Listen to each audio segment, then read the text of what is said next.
It's time to accelerate. Hi, I'm your host, Andy Paul. Join me as I host conversations with the leading experts in sales, marketing, sales automation, sales process, leadership, management, training, coaching, any resource that I believe to help you accelerate the growth of your sales, your business, and most importantly, you. Hello and welcome to the show. I am fired up to talk today with my guest. Joining me is Doug Devitre, author of Screen-to-Screen Selling, How to Increase Sales, Productivity, and Customer Experience with the Latest in Technology. It's a given that how customers buy has changed. That little thing called the internet has irrevocably changed how buyers identify their needs and research and evaluate products and potential vendors, which means that we need to also change how we sell.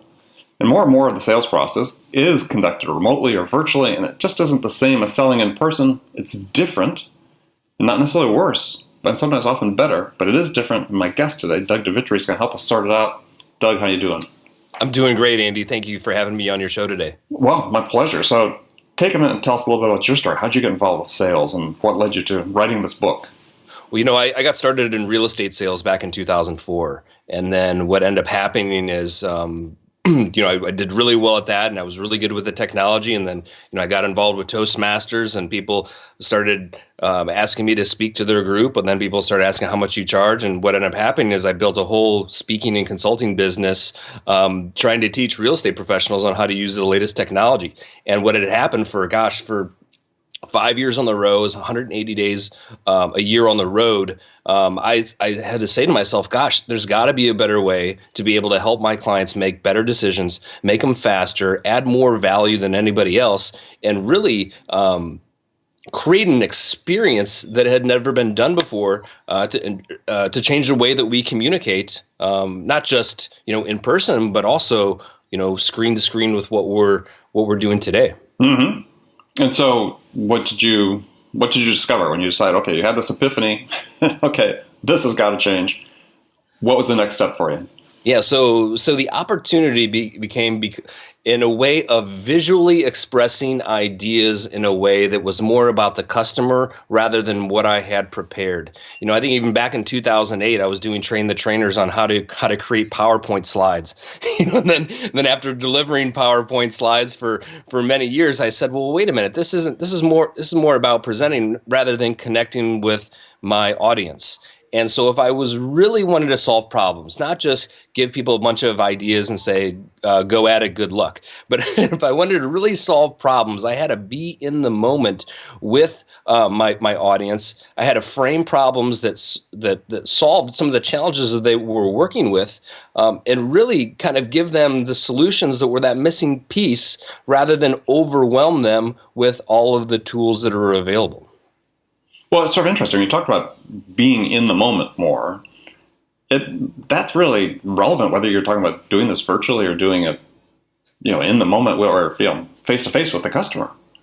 Right? Yeah, I forgot who said it best, but to use your ears and mouth in equal proportions. Right. In the remote selling environment, the dynamic is really changed. Traditionally, or even before, and still works today, is just using the telephone. But when you add a component where you're able to see somebody, in their environment, and they're able to see you in your environment, and that you can really dissect their problems using a digital whiteboard in a way that they've never seen before, it really speaks volumes to the trust factor of working remotely. Because let's face it, if somebody hasn't met you before, or somebody just kind of sees your marketing, they want to know more about you, it can be really challenging to do that over the phone. So, using some of the technology that we recommend kind of gives you an edge over maybe somebody who's just relying on a phone or scripts, in that type of teleconference dialogue. Or perhaps even in person. Yeah. Right. Yeah. So the principles are really the same in selling. It's just the examples are different. And when we get down to, go ahead. What I was thinking is that as you were sort of talking about the points, is that, maybe actually there's something here that says that in some instances, you might actually be more effective with the prospect in sort of a virtual meeting, screen to screen, rather than in the room. It seems like, I don't know, sort of my experience is that when I'm one-on-one with somebody online and we've got, we're each on video, my face is my face is framing the screen, or largely framing it. You have to be pretty focused, right? I mean, your eyes aren't going to wander, your attention doesn't wander. You're not going to check your phone. You're going to check your email. I mean, right. You're going to be really focused on that person. And I just, as you talked about, being present. I wonder to some degree whether there aren't certain instances where you're actually more present, more focused when you're doing remote selling through, face-to-face video, whether you're using Zoom or GChat or Google Plus Hangout or Skype. Yeah, and there seems to be a disconnect in how others are positioning screen-to-screen selling, or even saying webinars are the way to be able to present dialogue. I think that what I've found to be successful is to escalate a client, especially when you're working with them the first time, to continuously build up the fact where you're then able to position your expertise. So let's say if we're just talking, if we initiate a conversation over the phone, then we have to sell it in the customer's best interest on why doing a screen share or why doing a video meeting is in their best interests. Because sometimes if you install a software on a customer's computer, they might get a little wigged out about that. They might not necessarily be confident. So really, building that trust initially is critically important. Second is if we get into video to video conversation where I can see you on video and you can see me on video, that's the time to ask really good questions and to really listen to the dialogue, not to do any speaking. And it becomes a point in that conversation when you've asked some really good questions, and the customer's given you kind of where they are maybe in the moment, and the customer will say, well, tell me what you mean about that specifically, or how do you mean, or can you give me a specific example? Then that gives us the opportunity as a sales professional to visualize the dialogue using a digital whiteboard. So forget about your slides. Bulleted slides are gone with the tides. It's time to create our slides more dynamic, more visually, so then that way they can kind of get that whole picture of what the transaction is going to be like, rather than try to sift through, a bunch of slides, hoping that one slide was, what they wanted on a webinar. Yeah, well, I think so. A couple things to break down. So, not to have jumped too far ahead for people that are listening, but when we talk about screen-to-screen selling, we're talking about using not just video, but other tools that you can use to help communicate your message from your screen to the customer screen. So it's remote selling, but there are I think people sort of just default to thinking, oh well, hey, we're going to do Skype and that's it, right? And there's so much more than that. There's so much more, and just like a carpenter pulls out different tools for different jobs, let's say in a reservation or in a renovation. It's our job as a sales professional to choose the right tool in the right moment, rather than assume that the tools that were going to work are going to be best for the customer, right? So, I get the question asked, what's the best tool for, a screen-to-screen meeting? Is it Skype? Is it Google Hangouts? Is it Zoom? Is it Join Me? What is it? Well, I default to whatever the customer is most familiar with, because what we need to do is look at, if we're really concerned about the customer experience, is to then ask ourselves, well, what is the customer using already that's going to increase the likelihood that we're going to start a meeting on time, right? Mm-hmm, mm-hmm. Yeah, well, that's one, right. So 3 minutes downloading GoToMeeting, right? Yeah, if somebody has to download a software, that delays a meeting. If somebody has to update their computer in order to start a meeting, guess what? The meeting's not going to happen. Then you're back to the phone or face to face. So really figuring out what the customer's most familiar with is critically important. And I guess to even add to that, you might work with some corporate clients. The only meeting tool that you can use is their tool because of some of the security settings they have in their IT network. So we really have to be sensitive, not just to what specific tool that they're using, but also be adaptable to that tool so we can really communicate and solve the customer's problem in a fun and unique way. Yeah, and I think that maybe we'd even take a step back here. So, the screen-to-screen selling can start pretty early in the sales process, obviously.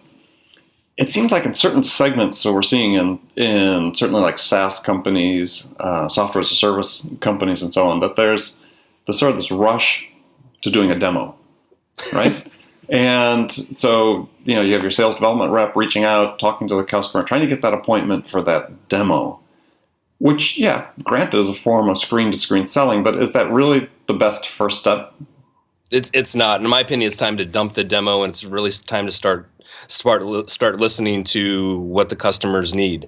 Many of the demos that are out there, or the idea of the pitch, the customer pitch, is completely built on assumptions, right? The assumptions that the customer needs to know what I know, the salesperson knows what the customer needs to know in the specific order, right? So we have to really think about what problems are we trying to solve and be in the moment to listen, rather than figuring out what our script is and what we're going to say next in some sort of predetermined order. And I find when we do that and we're listening, we build trust at a higher level that then allows us to get in specifically to their needs. Yeah, I think it's a little difficult in general to use a pitch or a demo as a discovery tool, right? Because really, most of what if you're using the demo just to sort of say, hey, this is what we can do, a survey of what we can do, customer pretty much knows that, right? They're going to be online after they spoke to the SDR. If they weren't online before with your company, they're going to go through your website. They get it, right? Unless it's something completely different. But they may even do a free trial, for the software if you offer it. So, yeah, it seems like, the technology really enables, you talked about, to be able to get in, start building the trust earlier, that, especially if you don't have the ability to go out and talk to the customer face to face. So what are some of the tools that you recommend people use sort of on that first contact for building that trust, doing a discovery of the customer needs? Yeah, so again, it goes back to what the customers might prefer. Now, if the customer doesn't have a specific preference, and let's say you're having a conversation just on the telephone, then we have to kind of start asking questions to ourselves. Are they going to be comfortable talking with us about video? Who is this customer that really working with? Because if the customer's not comfortable using video, then maybe that's a feature that you disable in the meeting invitation that you send out. Or you just use a simple tool like Join Me to do a simple screen share.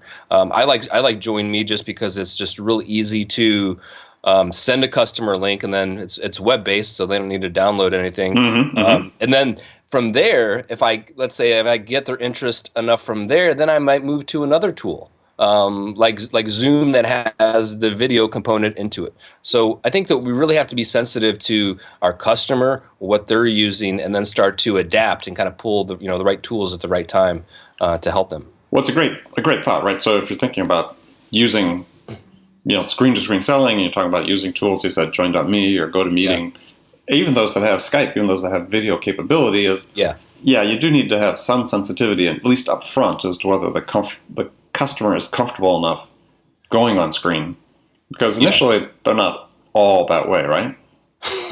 Right. So So a tip I learned from somebody, which I think is sort of an interesting tip, is he would go on and he would turn his camera on. He wouldn't ask the customer to turn theirs on. So he, as the salesperson, would always have his camera on. And eventually what he'd find is the customer, or the prospect, if you will, decided, well, this is sort of odd that he's awkward. He's on camera and I'm not. I'm going to turn my camera on. Yeah. No, that's a great tip, and I've found that to work very well too. One of the things I'd also add to kind of the tools in your tool belt is an app. I use an iPad. I'm all Apple. You might use Android, and there's obviously other apps that probably do the same thing. But it's an iPad app called Doceri. That's DOCERI. Now, it's a whiteboard type of app, or if you work like Dan Rome style, back of the napkin, it's a great platform agnostic whiteboard app. So what I mean by that specifically is depending on which meeting tool that you use, Skype has a screen share feature. Zoom has a screen share feature. GoToMeeting has a screen share feature. WebEx has a desktop sharing feature. Now, when you activate that screen share feature inside of that web meeting tool, then you can kind of create, then you can activate an app such as Doceri to then, your whole computer screen turns white. Now, if the screen share feature is activated, then the customer's screen will then turn white.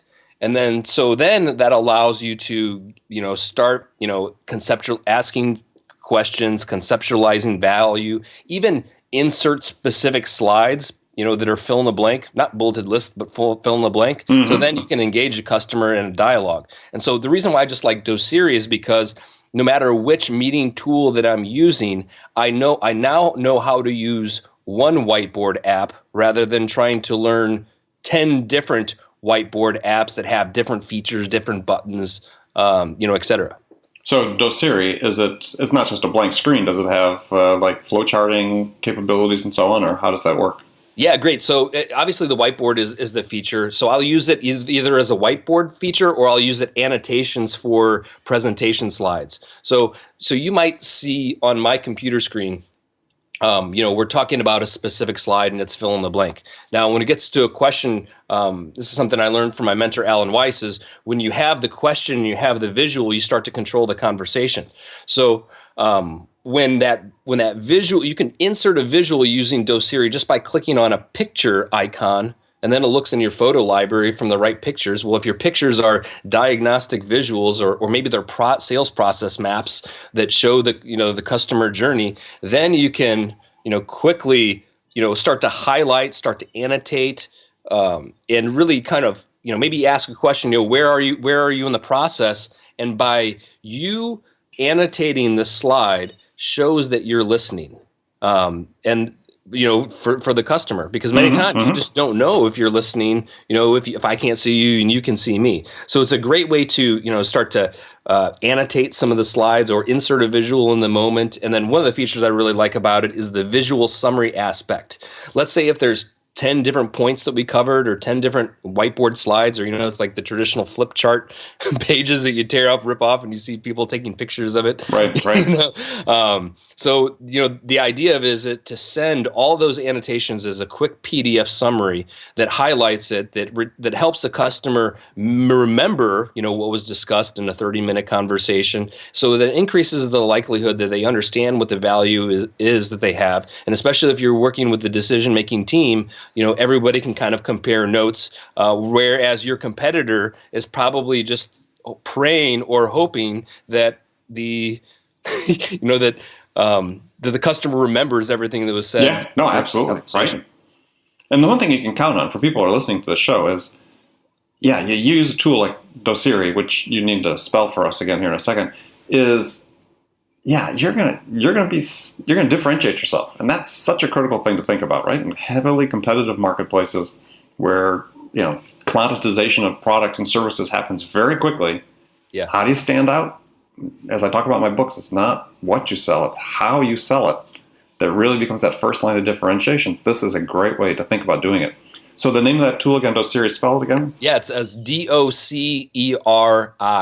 Doceri. And in fact, it's very popular in the education market. Traditional, universities and schools are replacing the old blackboard, that cost several thousands of dollars. Now you've got, $40 app. It's free for the iPad, but when you connect it to the computer, it's like $40. You've just differentiated yourself because now you can draw on the screen. Now you can engage people in a new way. And boy, I mean, there's nothing better than when a customer says, thank you for sending me that visual summary, because there's no way we would have been able to remember everything that we talked about because, we moved fast, we moved to the point, we got to issues. So that'll definitely give you the edge. Yeah, excellent. Okay, we're going to take a short break here. But before we do, I'm going to pose a question to you, Doug, that I ask all my guests, and it's a hypothetical scenario. So you are, in fact, people that listen to the show frequently are probably saying it along with me. So you've been hired as a new sales manager at a company whose sales really need to be turned around. They are stalled. Upper management's really anxious for you to get things changed in a hurry. So what 2 things would you do your first week on the job that could have the biggest impact? Yeah, great question. Think about that, and we'll be back after the break and get your answer. My guest today, Doug Devitre, screen-to-screen selling. Attention, sales leaders. Would you like to give your sales team the tools to drive more quality connects, scale their outreach, and spend more time selling? Well, you can with LiveHive. Get your ROI. Try it now at livehive.com/ROI. That's Livehive, livehive.com/ROI. All right, welcome back to the show. My guest today, Doug Devitre, author of the book Screen to Screen Selling. So before the break, I posed my hypothetical scenario to you. New sales manager, need to turn around sales. What did you do in the first week on the job that have the biggest impact? What were those two things? Boy, the first thing that I would do is get down to root cause of what's preventing the sales productivity in the first place. There's probably two things. One is looking at what are some of the barriers to sales success.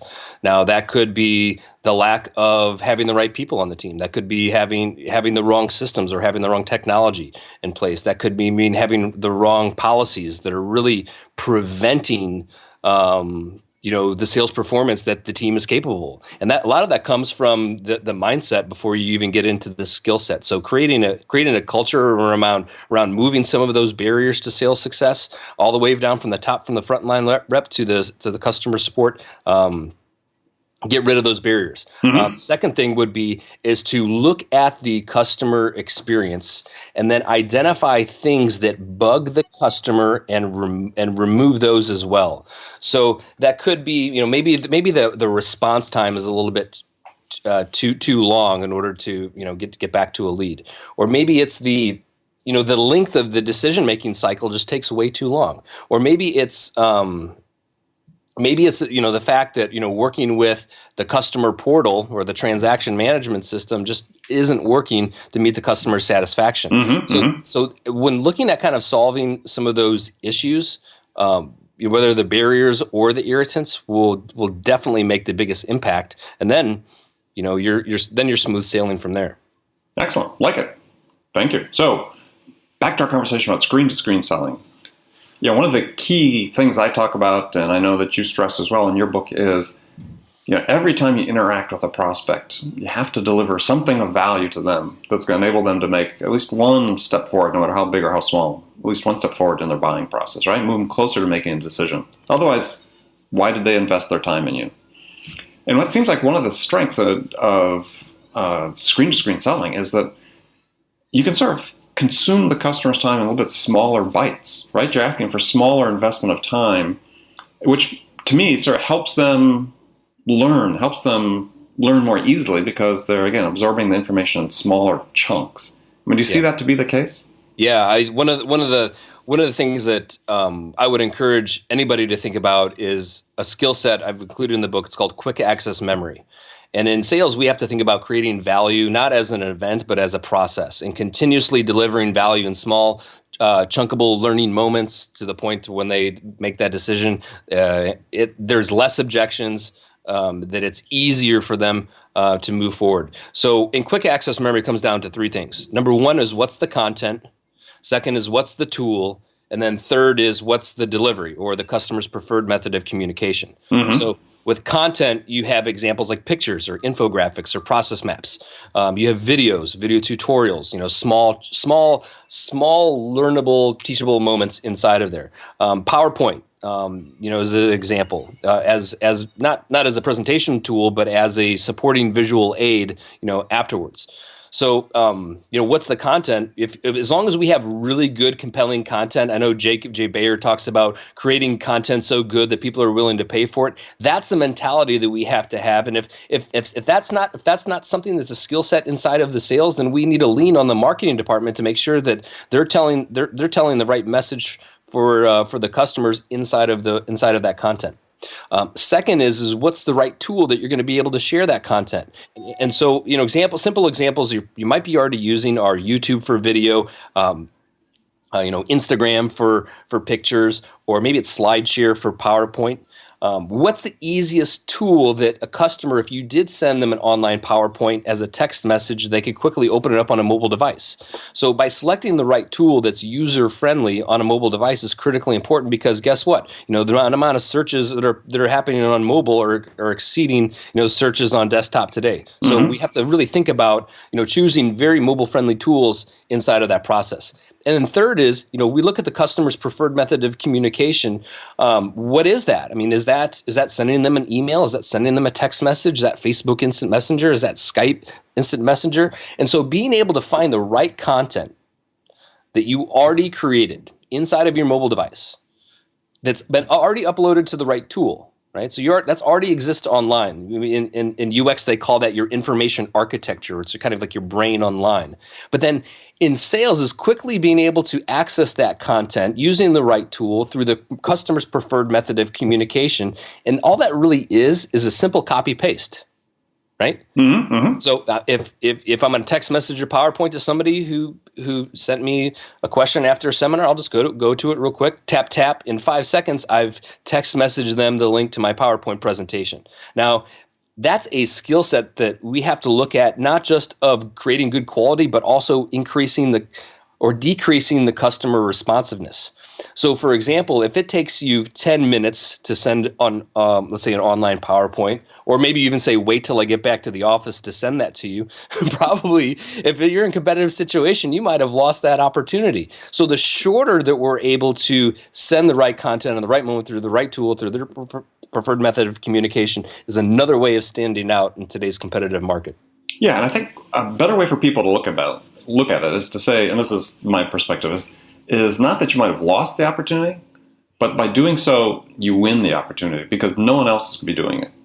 Right? Yeah, I mean, great. we talk about things here that are certainly accessible to every company out there, but the fact of life is, most aren't going to do it. At least not in the near term, right? And so if you're listening to the show and you think, gosh, what's one approach I can take to sort of start setting myself apart from my competitors? Well, some of the things we're talking about here today in terms of screen-to-screen selling and some of the tools and being mobile-friendly and communicating the way the customer wants to communicate, just good basic salesmanship in this day and age, it sets you apart. And so it's not like I said, not doing it won't necessarily lose you the deal, but if you increase your odds of winning if you do it. Yeah, and even we're talking about differentiation. How many sales presentations have you seen that are fill in the blank compared to bulleted slides? Mm-hmm. Mm-hmm. Very few. I mean, very few. I mean, it's a quick way to be able to stand yourself apart because the visuals that you create, those diagnostic visual fill in the blank types of slides that you put in, those are customized to your process. It's not like we're just taking 1, 2, 3, 4 and then say there you go. We're able to engage our customers in a new and exciting way, eliminates assumptions, and gets right down to solving their problems faster. Yeah, well, I think, again, if you look at this concept of using a digital whiteboard, if you come into a meeting and you say, look, here are the 3 key points that I want to communicate to the customer, to the prospect in this session. I mean, you just remember them and maybe you write one at the top of your whiteboard, right? And then, hey, let's discuss that. Yeah, if you're working with a C-suite executive and you come with slides, you've already lost. Yeah. If you come with a whiteboard and you ask a really good provocative question, you start to summarize their answer on the whiteboard, then you're going to have your attention. Well, then there's ownership on their part, right? There's this whole thing we talked about before of co-creation. We're co-creating their solution and collaborating to be able to do so. They've got some sense of ownership about it. Again, does it make you win the deal 100% of the time? No, but it actually puts you in a better position. Yeah, and who says that a sales meeting or sales appointment has to last an hour? Well, that's right? That's the great thing about that's what we were talking about. Is the small bites. It's stop selling the way that you trying to fit this technology into the way you always sold before, right? So stop thinking about a meeting has to be an hour or a meeting has to be 2 hours. Or stop thinking that, geez, if I have a meeting today, it's going to take the customer 3 days to digest the information, so I'm going to get back to them on Tuesday. It just doesn't work that way anymore, people. If you give somebody a small bit of information today and say, look, I want to follow up with you on this because you raised this point, I'll get back to you later this afternoon. We might have another of these meetings this afternoon, another 10-minute video session. Yeah, why not? And one of the interesting things that I found is once we build enough trust to engage a customer in some sort of collaborative technology, the meeting actually is an extension of some sort of project management that you put into place. So if you create a quick checklist of for what a customer steps to do next, right? And you invite them, and they actually start to engage in it. Now they've almost bought into that process because why it's almost like you've already started working with them, and it would be take them a lot more time to try to work in somebody else's system when you've already created something customized for them. So one of the tools I like to use is Wunderlist. That's Wunderlist. It's a very simple project management system. I think Microsoft just bought them because of how many millions of users that they've adopted. That's just another tool that kind of will start to add value as you start to continue that conversation. Great. Another suggestion from Doug Devitre. So we've got Doceri and Wunderlist.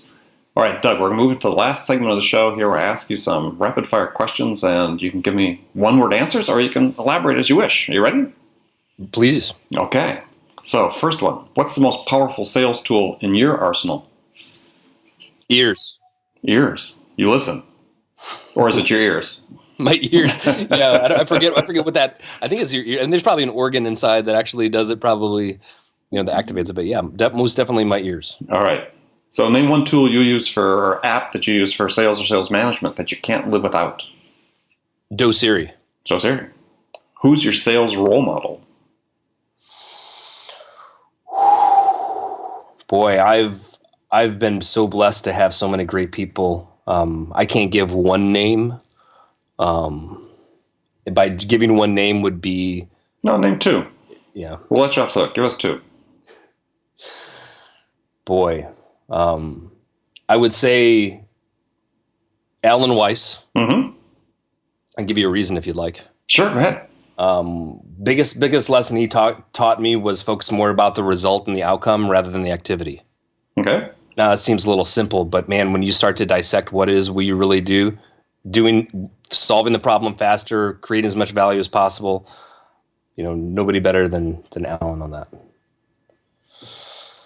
All right, you said the second one, or no? Just one?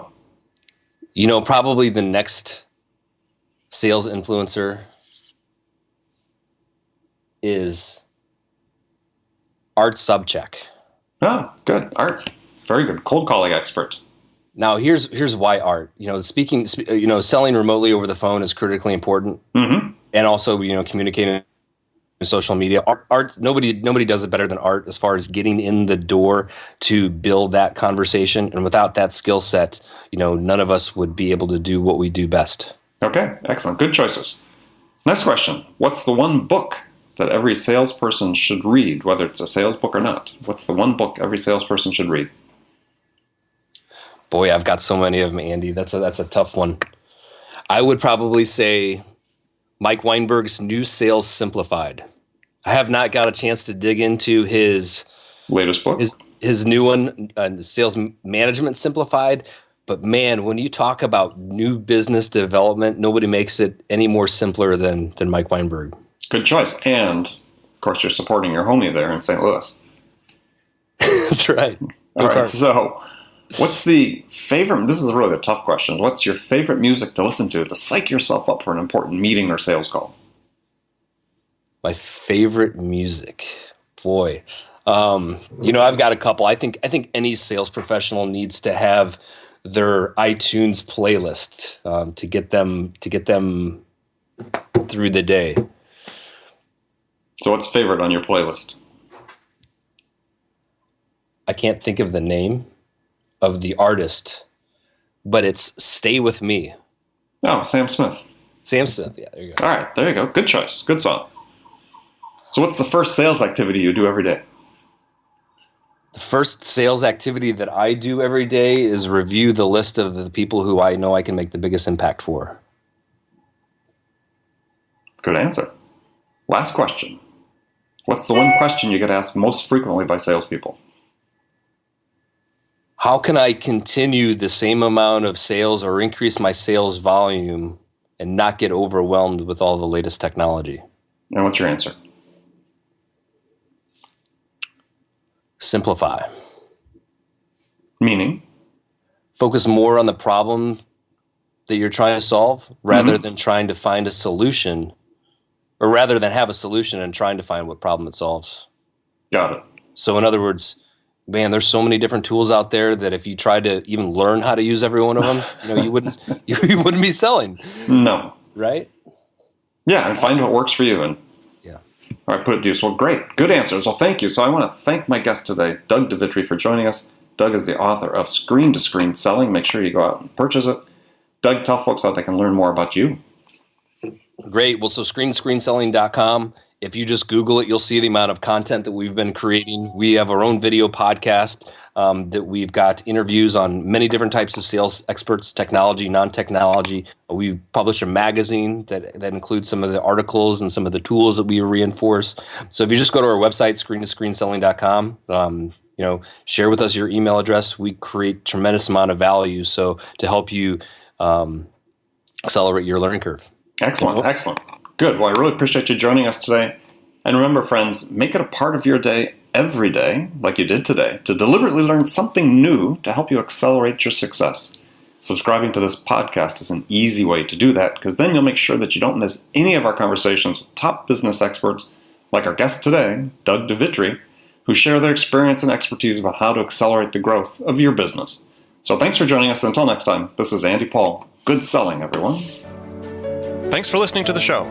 If you like what you heard and want to make sure you don't miss any upcoming episodes, please subscribe to this podcast on iTunes or Stitcher.com.